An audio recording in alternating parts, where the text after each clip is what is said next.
What's going on YouTube? It's your boy Mike, and I'm back with I'm back with another video, and I'm back with part 11, part 12, part 11, part 12. You know I always fuck this up. Oh well.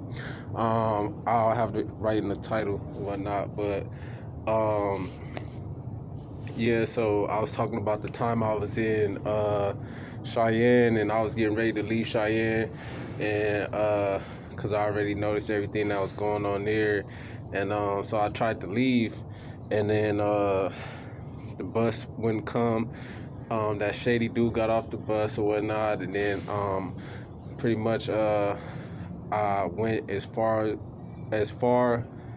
away as I could from him, and he stayed about an hour and a half, something like that. He ended up leaving in the car. I'm pretty sure he went back to Denver. So from that point, pretty much I'm screwed. The bus didn't come. I waited for about 3-4 hours waiting for the bus, because I got there early to make sure I didn't miss the bus. And then even if I did miss the bus, I was gonna see what was the nearest bus going in that direction, so I could at least go to the next station and catch the bus from there, because usually the bus would come, take a break right there, and leave from there also. But no buses came at all. They was all going west, and I was trying to go east, and or at least to Denver, and all the buses claimed that they wasn't going to Denver. So I'm pretty much screwed at this point. I'm defeated. I feel exhausted. I'm tired, all that.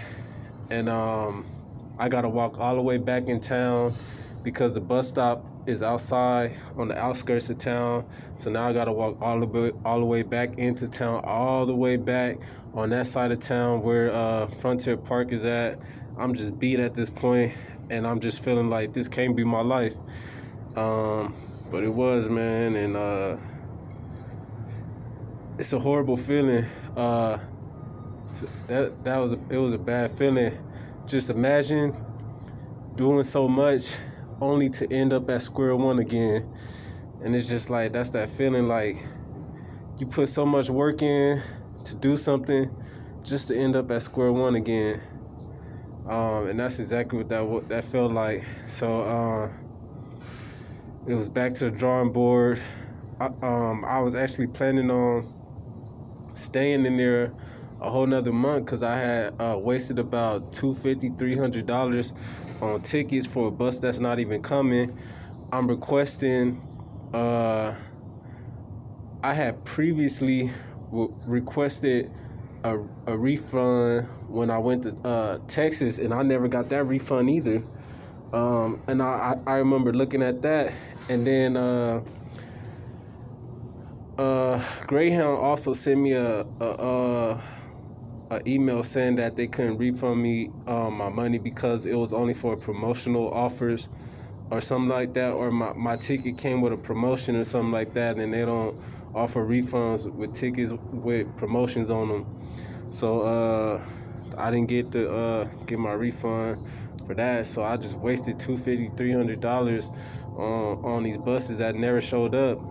And when I called Greyhound and told them the bus never showed up, they told me that the bus said that they did show up, but I was standing there the whole time and the bus never showed up. So that was just that. So now I'm what I know now is that these were the people who was negating at the time or whatnot, and pretty much there was I guess the app was created by this point, or it was still a website. I'm not sure what was going on with it. I don't know the progressions of it. All I know is people was on their phones, and they was acting off the commands of that app or website. So I don't know what was going on with that. So from that point, I missed the bus. I missed 2 buses. And I'm walking right back into Cheyenne, miserable. I decided I wanted to take another way into the city. So I took another route. It was probably a longer route or whatnot. I didn't care at this point because I'm like, I'm stuck here anyway. It don't matter how long it take me to get there. I'm here. So I'm just like, I'm stuck, or I felt stuck, because it's like either I spend my last money trying to get this next bus that wasn't gonna come with no refund, or shit. And so I was just like, so I'm pretty much feeling defeated. So I'm walking back into the city, and then and I'm walking through like this it's not residential out there. It wasn't a residential, even though it probably counts as a residential. It wasn't residential. It was pretty much all dirt area, but it was houses within the dirt area. But it was almost like a trailer park area, but it was actually houses type with foundations. There's a difference, you know what I'm saying? They actually had the foundations, so it was actual houses.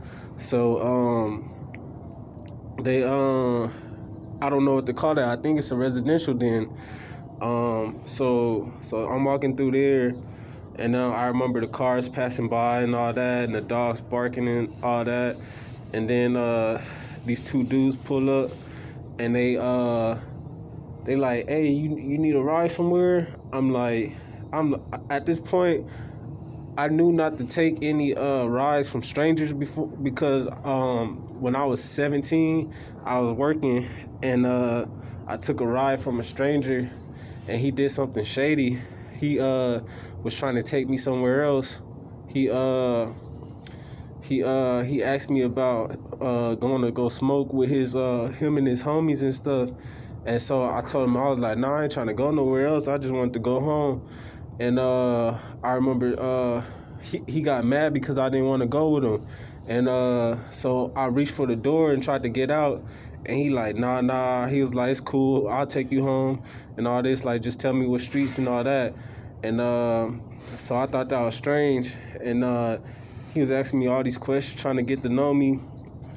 And I know not to take rides from strangers, but I just wanted to get home. I got off. It was like 10, 11 o'clock at night. I was just tired from work. I had homework to do the next day.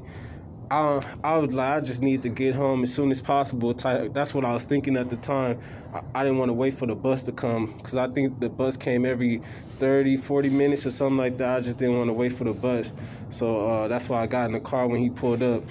And we went through all that. I pulled the handle to get out the car, and then once I opened the door, he like, no, it's cool, I'll take you home and all this. And then he started asking me about how much I was making at work. I told him, and then he was like, well, he's selling his car. If I don't have a car, he'll sell me his car or whatnot. Just keep in contact with him. So we exchanged numbers, and he said he'll come up to my job and collect payment from me, so that see, this is when I started to learn shit from people and how shady people are, and not to trust people. So he ended up dropping me off at home. This is like a side story, but yeah, he ended up dropping me off home. I went home. He came the next Friday, asked me how much I made on my check. He was like, you can start making payments for the car if you want. I gave him half my check to just never see him again. You know what I'm saying? I never seen him again. He finessed me. He probably used it on drugs or something. And I learned my lesson from that. But there's a blessing in every downfall, because that gave me enough motivation to go get my own car. I was 17, and I was like, man, before my birthday even came, it was coming up or whatnot. I was like, I'm just gonna go get my own car. And when I was before I hit 18, I went and got my own car. And that shit was cool for the time, and it was kind of new for the times. shit, I remember rocking my first CD in there. I was listening to dang, I forget it now. Dang, I forgot, but I was nah, but I was but yeah, I remember bumping, lifting the sunroof and everything. But yeah, the quick lesson in there, and that was that. Back to this. I got in the car with them, and they was like, "Where you want to go?" I was like, "Frontier Park." I'm in the car with them. They knew who I was. They was trying to act like they didn't know who I was at the time, and so they take me to the park, and they were saying like little shit. I don't remember exactly, but I remember little shit. Paying attention to what they were saying, talking about I get what they was talking about now. He was saying that there's a conspiracy going on. People are turning into zombies. People are being mind controlled. I thought he was talking about me and what I had going on. But now I understand what he was talking about. Now I get it. Yeah, he said people are turning like zombies. There's a conspiracy going on, and this, that, and the third, and so that was that. They drive me to the park. They dropped me off. I'm about to get out the car, and then they asked me. I was like, man, they was like, you don't gotta stay up here at the park. Like, come home, come stay with us. You can stay with us for the night. When you leaving tomorrow? And I got to telling them about my bus ticket and all that, and they said, nah, you shouldn't have to buy another ticket. Just save your last ticket, and when the bus comes again, because the bus comes once a day to each city or whatever from Cheyenne. He was like, just show them your old bus ticket and let them know that you didn't catch the bus, and they should let you on. Like, yeah, he right, man, that's a good idea, or whatnot. So he was like, just call them and let them know you're gonna do that. So they was like, you know what, just come back with us and stay. You can stay with us for the night. So I get back in the car, and we go all the way to their crib. We get to the crib. The first thing I noticed was the gun sign on the door. It said, "Don't worry about the dog." The owner's type. You know those signs. Don't worry about the dog. Be worried about the owner type. And so I noticed that. We get in there, they ask me about like my life and stuff like that, and they kept telling me to get comfortable. They kept telling, and then what I thought was strange was they kept telling me to get in the shower, and I just didn't trust it. I felt like they were setting up a camera or something, and they kept like pushing for me to get in the shower. It wasn't like, oh, do you want to take a shower? It wasn't like, you could take a shower. It was just like, come on, man, take a shower. Just go in the shower. Like, it was just like pushing towards it. So it's just like, it seemed too pushy. So I'm just like, nah, straight, I ain't gonna go in the shower. Well, you want something to eat? Yeah, I'll get something to eat. So I'm on my phone, Instagram. Yeah, I was on Insta. I didn't want to get on YouTube because when I watch YouTube, I get attentive towards it, and I focus on everything that's going on in the videos and stuff, and I didn't want to lose track of what was going on in reality. So I didn't want to. So I'm just pretty much scrolling through thumbnails, and then on Instagram I'm scrolling through pictures and videos, and I'm trying to charge my phone at the same time, because now I'm thinking in my head they were so pushy about me getting in the shower that I'm paranoid. I don't want to get in the shower. I don't even want to stay no more. But now I'm paranoid, and my dad had told me something that stuck with me at the time, and I started thinking about that, and whatever he told me, I started thinking to myself, and I'm like, yeah, I gotta get out of here. So I stood up, and I'm walking around, and I see that they put a door jamb on the door, and I'm hearing like these weird noises, like they'll disappear towards the back, like it sounded like they was opening up the back door, or they was trying to let somebody in through the back door. It just didn't seem right. So I'm like, yeah, I gotta get out of here. So now in my head, I'm like, I'm trying to leave. So they start cooking some macaroni and cheese. We go to the kitchen, and they start asking me more about my life. They start telling me, they start telling me about my life and what I had going on, but supposedly they didn't know me, type like. And what they were saying was like, would confirm what they had going on was when they was talking about what was they saying? Not like a balance, but they were saying pretty much like a balance. I guess it was just the way that they put it. They changed the words around pretty much, and they were saying pretty much.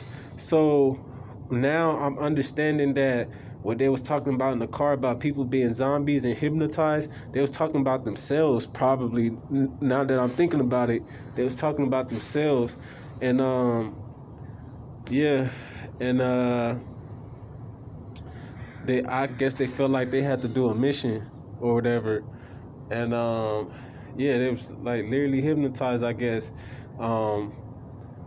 And so they cooked the macaroni or whatever, finished cooking the macaroni, and I pay attention to detail about certain things, how you wash your dishes, how the house looks and stuff. It says a lot about a person.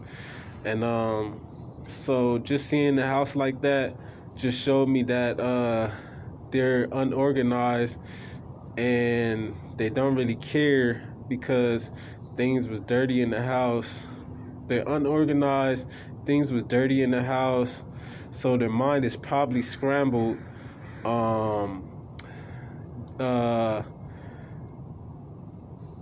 Pretty much, if you pay attention to a person's car and how they treat their house, that tells a lot about the person. And the house told me that they don't give a fuck. Pretty much, that's what the house told me, that their mind thinks, that they don't give a fuck. And so I'm paying attention to all that, and I just told myself I had to get out. I just wanted to go at that point. So they finished cooking the macaroni and cheese. They asked me if I wanted something to drink. Drunk some water. I really was thirsty though. I drank some water, even though I shouldn't, because the cup was probably dirty. I don't know. So we sitting in the living room again. I got this bowl of macaroni and cheese. I get up for a second, come back. The cat is licking my mac and cheese, and I pick up the bowl, and like he act like he ain't seen nothing. Like he like, you gonna eat your food or whatnot, and I'm like, didn't you not just see the cat just over here eating the mac and cheese and stuff? You act like you didn't just see that. So I'm like, yeah, I just need to go. So I put the bowl on the side, and I told him, I was like, thank you for the offer, but the way things was looking, it just looked like a whole setup. I know they had a gun because they had the gun thing on the door. The door was automatically jammed up. They had the stick. It was like a door jam, like a stick. So if anybody tried to kick in the door, it would be hard to get in there, because it's like it was made for that, to hold the door up tight. And so I was just like, yeah, it's time to go. And I was like, yeah, I'm gonna just go ahead. I'm gonna go. And it was like, nah, just stay. I'm like, nah, I'm gonna go ahead and go. And they tried to convince me to stay. I ended up leaving anyway. They took me all the way back to the park. I spent another night at the park, kind of happy knowing that was my last day or last night. And I was just praying to God that the bus came And I spent the night somewhere else different,